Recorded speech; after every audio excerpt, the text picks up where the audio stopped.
Now, today we are going to learn about English subject and our topic name is Sultan Ghiyasuddin in the Qazi's court.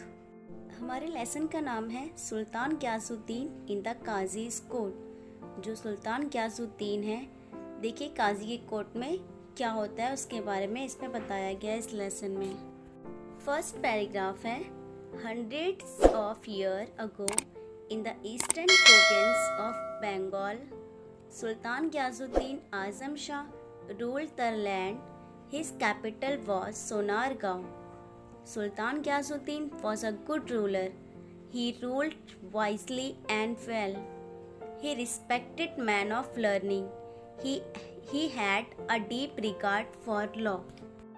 बहुत सालों पहले की बात है, ईस्टर्न प्रोविंस ऑफ बंगाल में सुल्तान ग्यासुद्दीन आजम शाह हैं, वहाँ रहते थे और वो वहाँ के रूल द लैंड थे। He was a capital, his capital was Sonargaon, और जो वहाँ का कैपिटल था वो सोनारगांव था। Sultan Ghiyasuddin was a good ruler.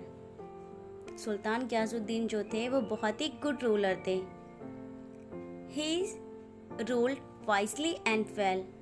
उन्होंने अपने जो भी रूल्स थे उसे बहुत अच्छे से और अक्लमंदी के साथ उन्होंने आगे बढ़ाए। ही रिस्पेक्टेड मैन ऑफ लर्निंग।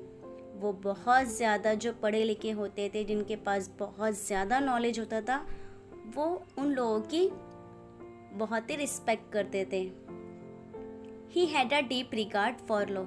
और वो बहुत ही डीप रिगार्ड थे, अच्छे से एकदम सच्चे दिल से जो भी कानून होता था उसे वो मानते थे। Second paragraph, one day while the Sultan was practicing with his bow and arrows, he accidentally wounded the only son of a poor widow. एक दिन की बात है, सुल्तान ग्यासुद्दीन जो थे वो प्रैक्टिस कर रहे थे बो एंड एरोज से।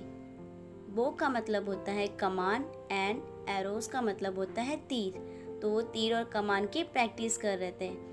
एक्सीडेंटली क्या होता है, एक जो बच्चा होता है उस बच्चे को जाके लग जाता है, और जो बच्चा होता है वो पुअर विडो का होता है।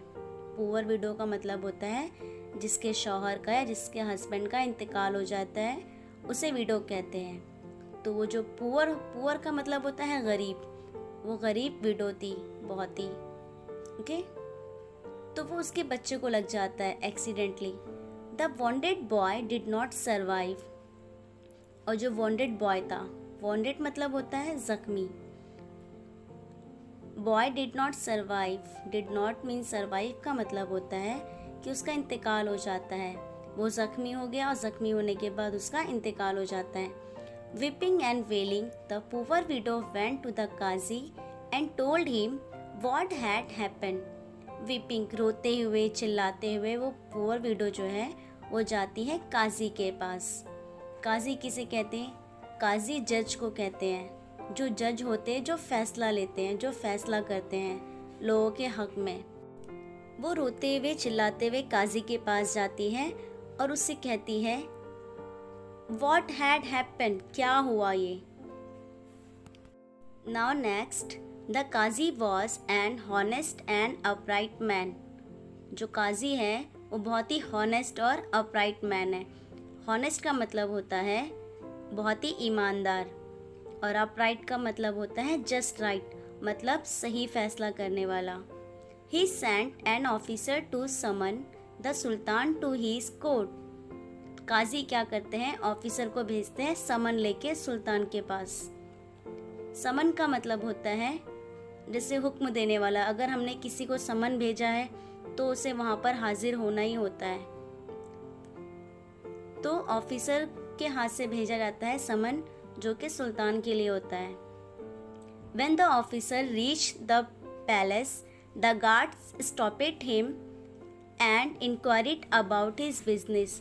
जैसे ही वो जो ऑफिसर है पैलेस में जाता है, महल में जाता है, तो वहाँ पे उसके जो गार्ड्स होते हैं उसे रोक देते हैं, उसे इंक्वायरी करते हैं, उसे पूछताछ करने लगते हैं।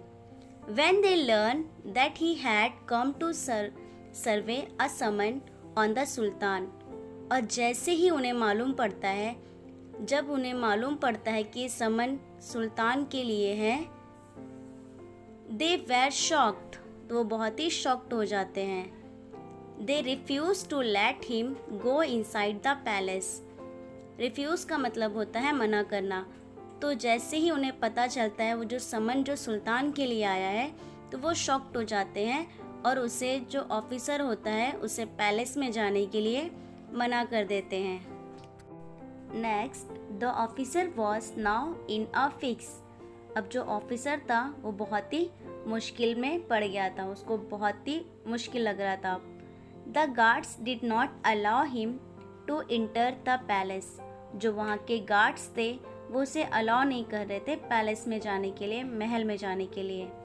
But he knew that he could not return without serving the summons. But ऐसा था कि वो बगैर समन दिए हुए वो वापस नहीं जा सकता था। The qazis would not take him back. जो काजी थे वो उन्हें वापस नहीं लेता, समन वापस नहीं लेता। He had to find a way of reaching the Sultan somehow। अब वो सोचने लगा कि मैं ऐसा क्या करूं जिससे सुल्तान के पास मेरा जो काजी का समन है वो पहुंच जाए। What could he do? अब मैं क्या करूं? सोच रहा था How should convince the guards? ऐसा क्या करूं जिससे गार्ड्स कन्विंस हो जाए और मुझे अंदर जाने की परमिशन मिल जाए। He thought and thought, वो सोचने लगा। At last he began to sound the अजान। अब लास्ट में उसने सोचा, उसने अजान दी। The call for the prayers। और जो अजान होती है वो प्रेयर्स के लिए होती है, नमाज के लिए होती है। Loudly just outside the palace। उसने ज़ोर से अजान देना शुरू किया पैलेस के outside. It was not yet time for the prayers. वो जो टाइम था वो टाइम प्रेयर्स का नहीं था, अजान का नहीं था। When the Sultan heard the loud untimely call। और जैसे ही सुल्तान ने अनटाइमली कॉल, अजान सुना, अनटाइमली मतलब बेवक्त, उसने जैसे ही अजान की आवाज़ सुनी, He was greatly surprised। वो बहुत ज़्यादा सरप्राइज हो गया। He ordered that the man giving the call should be brought before him immediately। और उसने ऑर्डर दिया, जो सुल्तान है उसने गार्ड्स को ऑर्डर दिए, सुल्तान ने ऑर्डर दिया कि वहाँ पे जो पैलेस के बाहर जो अजान दे रहा है उसे फ़ौरन मेरे पास लेके आओ, इमीडिएटली। वो जो ऑफिसर था ही वॉज अ वेरी स्मार्ट, उसने अपना माइंड यूज़ किया। His soldiers rushed out of the palace gate, caught the officer and took him to the sultan within moment। और फ़ौरन जो वहाँ के सोल्जर्स थे, जो भी सिपाही थे, वो पैलेस महल के बाहर गए, गेट के पास गए और जो ऑफिसर था उसे पकड़कर सुल्तान गियासुद्दीन के पास लेके आए, विदिन मोमेंट, फ़ौरन। When the officer knelt before the सुल्तान। अब जैसे ही वो सुल्तान के पास पहुँचा है, वो क्या हो गया, अपने घुटनों के बल बैठ गए। अब जैसे पहले के ज़माने में ऐसा होता था कि अगर कोई पैलेस है, कोई महल है, अब सुल्तान से मिलने जाना है तो लोग बहुत ही इज्जत और एहतराम के साथ उनके सामने घुटनों के पल बैठ के उनसे बातें करते थे। He was trembling with fear. वो बहुत ही काँप रहे थे, बहुत डर रहे थे। But he mustard all his courage and explain why he had given the call for अजान। और उन्होंने बहुत ही डरते हुए उनको सारी बातें एक्सप्लेन करी कि उन्होंने पहले अजान क्यों दी, अनटाइमली अजान क्यों दिया। Then with shaking hands he gave the summon to the sultan. और वो हाथों से, कपकपाते हुए हाथों से उन्होंने काजी का समन सुल्तान के पास दिए। सुल्तान Ghiyasuddin took it without making any comment. Sultan Ghiyasuddin जो थे वो समन को अपने पास लिए विदाउट कमेंट, कुछ नहीं कहा। He read the summon and told the officer to go back to the qazi. उन्होंने कहा कि आप जाओ काजी के पास। He announced that he would appear in the qazi's court the next day। उन्होंने अनाउंस किया कि मैं नेक्स्ट डे काजी के पास जाऊंगा कोर्ट में। The next morning the Sultan got ready to appear before the qazis. Next morning सुल्तान जो है वो रेडी हो रहे हैं काजी के पास जाने के लिए। He hid a sharp sword in his robe and set out। उन्होंने क्या कहा, उन्होंने क्या किए, जिन्होंने कपड़े पहने थे उसके अंदर बहुत ही शार्प तलवार, बहुत ही धार वाली तलवार को उन्होंने अपने कपड़े के अंदर हाइड कर लिए। The court room was packed with people. जो कोर्ट रूम था जो लोगों से पूरा भरा हुआ था, पूरा पैक था। Everyone was eager to see what would happen. वहाँ के जो लोग थे, हर लोग, जितने भी लोग थे, सब देखने के लिए थे, सब देखने के लिए खड़े थे कि हो क्या रहा है या हो क्या होगा। The qazi entered and took his place on the high seat of honour. उसके बाद काजी इंटर हुए कोर्ट में और वो जाके डायरेक्टली अपने प्लेस पे, जो हाई सीट ऑफ ऑनर, जो सबसे हाई सीट थी, सबसे ऊपर थी, वो उस सीट पे जाके बैठ गए। जैसे कोर्ट रूम जो होता है जहाँ पे जो जज होते हैं जो फैसला करते हैं लोगों के हक में, तो उनकी सीट जो होती है सबसे हाई होती है, सबसे ऊपर होती है। उसी तरीके से इस लेसन में बताया गया है जो काजी है कोर्ट में जब इंटर हुए तो वो डायरेक्टली अपने प्लेस पे जाके बैठ गए, high seat of honour. In a little while, थोड़ी देर बाद sultan Ghiyasuddin enter the court room. अब कुछ टाइम के बाद सुल्तान ग्याजुद्दीन जो है वो कोर्ट रूम में इंटर हुए। Everyone stood up to show respect to the सुल्तान। जितने भी लोग थे सब खड़े हो गए रिस्पेक्ट के लिए सुल्तान की, क्योंकि कोर्ट में सुल्तान ग्याजुद्दीन आए थे, इसलिए सब उनके रिस्पेक्ट के लिए सब खड़े हो गए थे। But the qazis did not get up. लेकिन जो काजी थे, जो फैसला करने वाले थे, वो नहीं खड़े हुए, क्योंकि उनके लिए वहाँ पे जितने लोग भी होते हैं सब बराबर होते हैं, इसलिए वो खड़े नहीं हुए। The sultan stood in the dock and the trial began. सुल्तान जो है वो स्टूड इन द डॉक्स। जो डॉक्स मतलब होता है जो कटघरा होता है, वहाँ पे जो अपराध किया होता है, जिस पे इल्ज़ाम लगा होता है, वो वहाँ पे खड़े होते हैं। तो जो सुल्तान थे वो डॉक में जाके खड़े हो गए एंड ट्रायल बिगैन। और जो केस होता है वो केस वहाँ से शुरू हुआ। The widow presented her complain. जो पुअर विडो थी जिसके बेटे का इंतकाल हो गया था, उसने अपनी कंप्लेंट प्रेजेंट किया। The qazi took note of all the evidence and in a grave voice. जो काजी थे वो पुअर विडो की सारी कंप्लेंट वन बाय वन वो नोट कर रहे थे। एविडेंस का मतलब होता है सबूत, तो उन्होंने सारे सबूत के साथ उन्होंने जो पुअर विडो थी उसकी सारी कंप्लेंट को नोट किए। And in a grave voice, उन्होंने सख्ती वॉइस में एड्रेस द सुल्तान, उन्होंने सुल्तान से कहा, you are a guilty of causing the death of the only son of this poor widow. क्या आपको गिल्टी फील हो रहा है कि आपने किसी बच्चे की जान ली हो, और वो भी ऐसे बच्चे की जिसकी माँ पुअर विडो है, पहले से ही उनके हस्बैंड का इंतकाल हो गया और उसके बाद आपने उनके बच्चे की जान ली है, आप कातिल हो। अकॉर्डिंग टू द लॉ के हिसाब से, कानून के हिसाब से, you must pay a fine for this offence. आपको फाइन पे करना है, आपने जो अपराध किया है। I order you to do that without delay. मैं आपको ऑर्डर दे रहा हूँ कि बगैर डिले किए हुए आपको ये फाइन पे करना है। The sultan accepted the judgement and apologise to the widow. जो सुल्तान थे उन्होंने जजमेंट, जो काजी का जजमेंट था, उन्होंने जो भी फैसला सुनाया उसे एक्सेप्ट किया, और जो पुअर विडो थी, जो गरीब विधवा थी, उससे उन्होंने माफ़ी मांगी। ही अरेंज टू पे द फाइन इमीडिएटली। उन्होंने जो फाइन पे किया था, जो फाइन दिए थे उन्होंने, जो काजी ने उनको फाइन बताया था, उन्होंने जल्दी से अरेंजमेंट किया। The widow felt satisfied that he offence was brought home to the offender.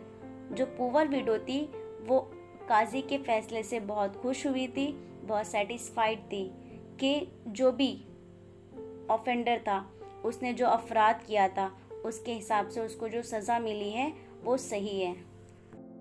When the case was over, और जैसे ही केस ख़त्म होता है, the qazi got up from his high seat of the honor, काजी अपने सीट से खड़े हो जाते हैं रिस्पेक्टफुली, बहुत ही इज्जत के साथ, एहतराम के साथ।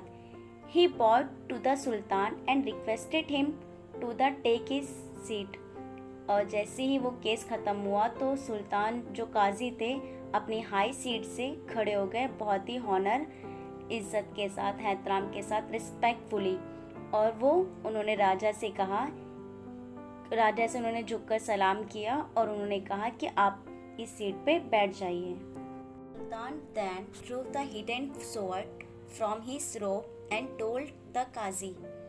अब जो सुल्तान ने नेक्स्ट मॉर्निंग आते समय जब उन्होंने अपने कपड़े के अंदर बहुत तेज धार वाली तलवार जो उन्होंने अपने कपड़े के अंदर छुपाया था, अब उसका इस पैराग्राफ में बताया गया। तो उन्होंने काजी से कहा, I am happy that you did not waver in your duty, मतलब मैं बहुत खुश हूँ कि आपने जो आपका काम है बहुत ही अच्छे से और ईमानदारी से अपनी ड्यूटी को निभाए। You did not hesitate to punish me, आपने ज़रा भी नहीं हिचकिचाया मुझे पनिश करने के लिए या पनिश देने के लिए। अदरवाइज, अगर ऐसा होता, I would have beheaded you with this sword, अगर ऐसा कुछ होता, अगर आपने गलत फैसला लेते तो मैं आपका इसी तलवार से आपके सर को काट देता। काजी then put his hand under the cushions where the sultan was seated and brought out a whip। अब जहाँ काजी बैठे हुए थे, काजी का काम जैसे ही कंप्लीट हो गया, उन्होंने अपना फैसला सुना दिया, तो वहाँ से उठकर उन्होंने सुल्तान से रिक्वेस्ट किए कि वो अपनी सीट पर बैठ जाएं। तो वो जहाँ बैठे थे वहाँ से उन्होंने एक व्हिप निकाला। व्हिप मतलब कोड़ा, जिससे कोड़ा मारा जाता है।